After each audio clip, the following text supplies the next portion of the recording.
I am your friend, Dr. Charles Apoki. I am in Brain Tree in the outskirts of London. I am still in bed. It is now that I know the meaning of being in bed. It occurred to me yesterday. Weather is cold, so I covered myself.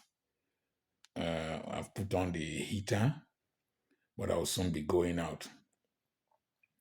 When I was going to Europe to see my children and my grandchildren, um, Captain Callistus of Airpeace asked me a question, and I told him about the following P's: live purposefully, P number one; live prayerfully, P number two; live a planned life, P number three; live a phased life, P number four.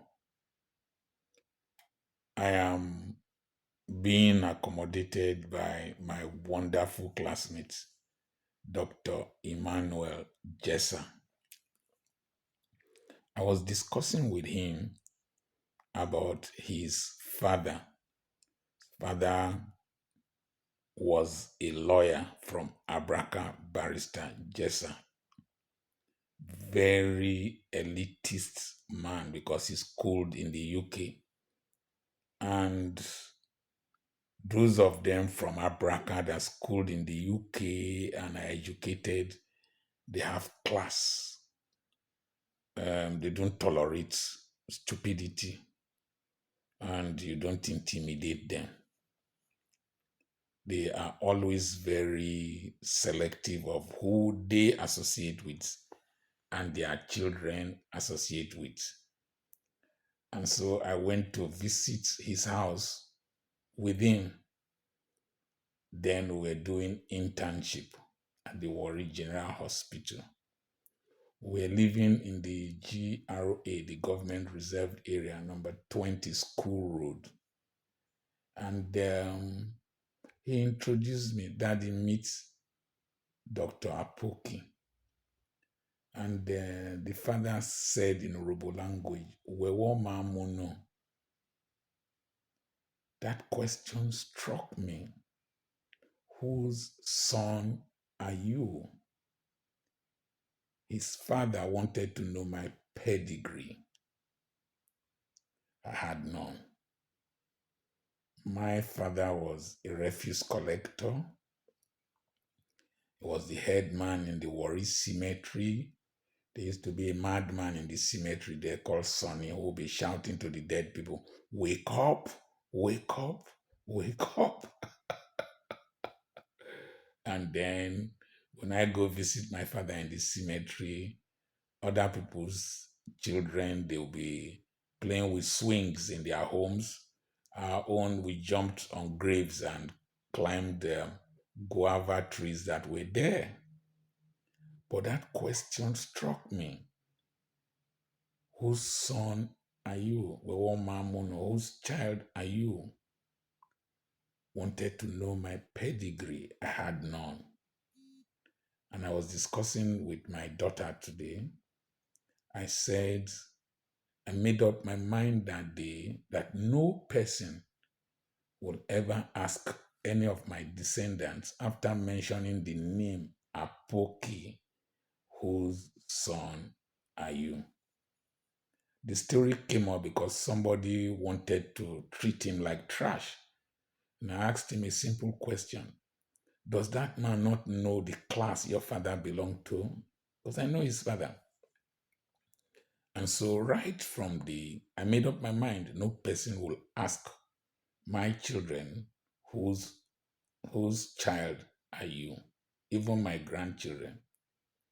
I've had to call the one who is a surgeon in Germany, called me with his very beautiful wife. The one who has a PhD in computer science, Dr. Ofoma, resident in in Yash, Romania, called me, sent me the picture of my granddaughter, very beautiful granddaughter. And then my daughter called me and was saying that she was discussing with the husband and said that I have seen my father leave one stage of life to the other. And that don't be surprised that I am forceful, that is, she was telling the husband. So it's because I have seen that life is taken forcefully. A few days back, I was toasting one girl for my last born, one beautiful girl that was assigned to act as an usher for me, where I went to give a lecture. I've seen her, she knows me from her church where I went to speak in Port Harcourt, and I liked her. So I was toasting her for my last born, toasting her because I believe in gene pool selection, intentionally marry, so that no person would ask you, whose son are you? Insult should lead to insight. When somebody asks you a truthful question, don't get angry. I was not angry. And so um, I, right from the airport in Lagos, even the taxis that came to pick me went to eat in the Buka in Ikeja, very beautiful place. As I was eating, a lady took pictures with me in the presence of her husband. Somebody from the UK who lives in Manchester recognized me, was introducing me to his wife. Several people continue with the good work. You speak the truth in this country and all that. When I got to the airport, right from the entrance, I had presidential treatment. Dr. Apoki. Oh, I know this face, Dr. Apoki. People returning to Spain, people returning to Italy, the ones going to the United States as I was climbing up, were in the escalator. Oh, you are Dr. Apoki. You own the hospital in Aba. I watch you. I asked, where do you stay? I live in the United States. Fine. I have lived a purposeful life. I have lived a prayerful life. My daughter said that everything she's seeing, that I predicted it. We prayed concerning it during our morning devotions. We confessed multiple visas come, big invitations come, money come. We confessed them during our morning devotion. She's a living witness to what the power of your tongue, the power of your declaration, the power of your dreams, the power of your drive, and the power of the grace of God can produce. He was saying that it's as if Jesus created me specially. No, they are universal principles. Create a purpose, all things will work together for good. So I've lived a planned, phased life. I sacrificed. I worked hard. You touch my palms, they are like, can hear the noise. Very hard palms. If I slap somebody, it stays there for 2 weeks. Hard palms. I was frugal to a fault. They called me all kinds of names. Now, God has helped me to reach the level I wanted for my children. I no longer think about children. I think about my grandchildren. Now, the truth remains that if you save all the money in the world, your children, the day you die, they will call undertaker, according to my classmate here. Then they will call caterer, they will award contract for food and drinks. Those who never visited you, those who never knew you, will come for the funeral. They will take pictures, they will take selfies, a band will come, they will play. Don't be a mumu. Don't be a mumu. Settle them. Put things on ground. Establish trust funds that they can use to take care of your children's children. Give scholarships to people's children. I'm doing that a lot. But enjoy your money. Chop my money. I don't care. I don't care. I saw an old man with his wife on a wheelchair. He was pushing the wife in Ataturk in Istanbul. I saw her. I saw him. Lagos. I saw him. In Heathrow. I saw him. I was telling myself, I will travel now that I can still walk with my legs. I don't want to be pushed in a wheelchair. I'll travel to as many countries as possible. I will want to celebrate my birthdays from now on in different nations. I'm celebrating this one in Glasgow. I will celebrate the next one in another country. I've had three invitations: Canada, Russia, and Brazil. I will go to them. I will work. I will save money and go there and just see, have fun, have experience. Ọ̀rọ̀ yánrin omri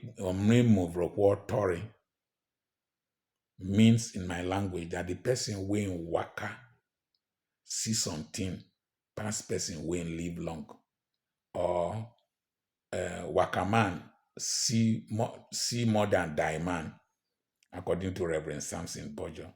So that's why I'm doing these trips.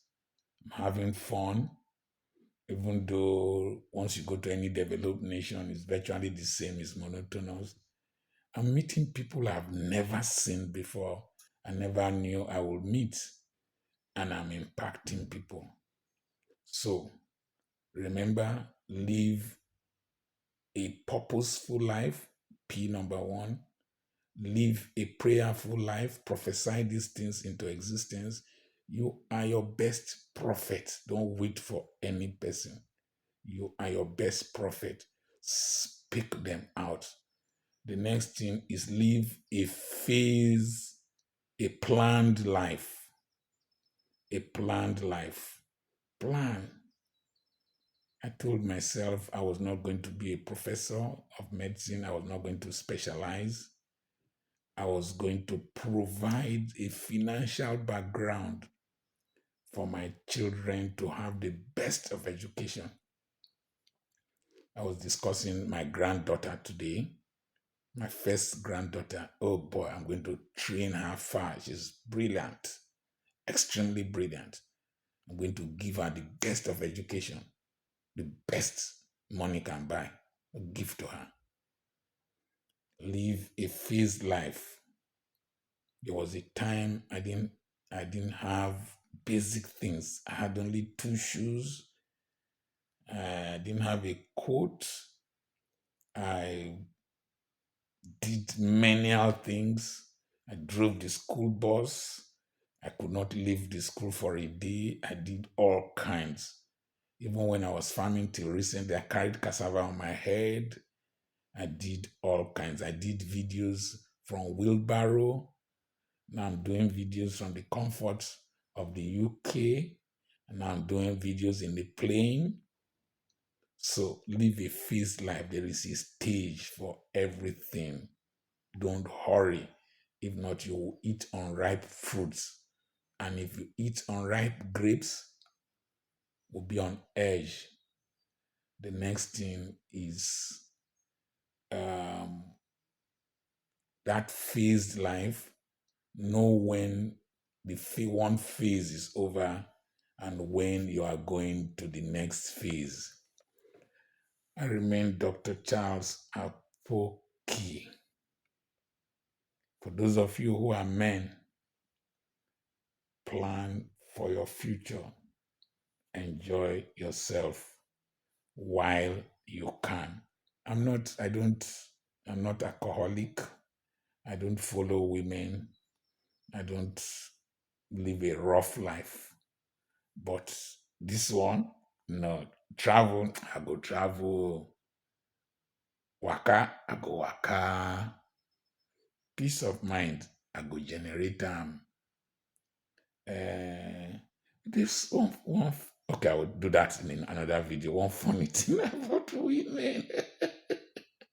I remain Dr. Charles Apoki. If you know like me, now you sabi. If what I'm saying is provoking jealousy in your mind or anger, past you, Mumu.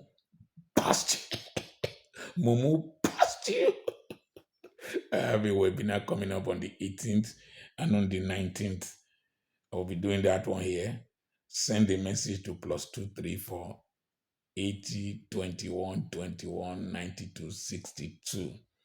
And I have properties for sale. I came with the documents of those who bought land from me from the UK. People are buying from all over the world, and I allow people to pay in installments. I've kept my prices still moderate, even though prices are going up around where I have lots of properties. God bless you. Remember the number +234 80 21 21 92 62. And if you want us to visit your country, I think I'm the only one that pronounces it country. If you want me to visit your country, and you will arrange programs for us to meet, greet, discuss, ask questions, send a message to +234 80 23 20. I mean 80 21 21 92 62. By July, I'll be billed for Europe again. So you can work out your time schedule. Germany, Italy, Spain, Denmark, which other country? I'll be in Albania, I'll be in Montenegro, I'll come back to the UK. My visa is still valid. From July, I will come back. Pray for me. I would like to meet with you. God bless you.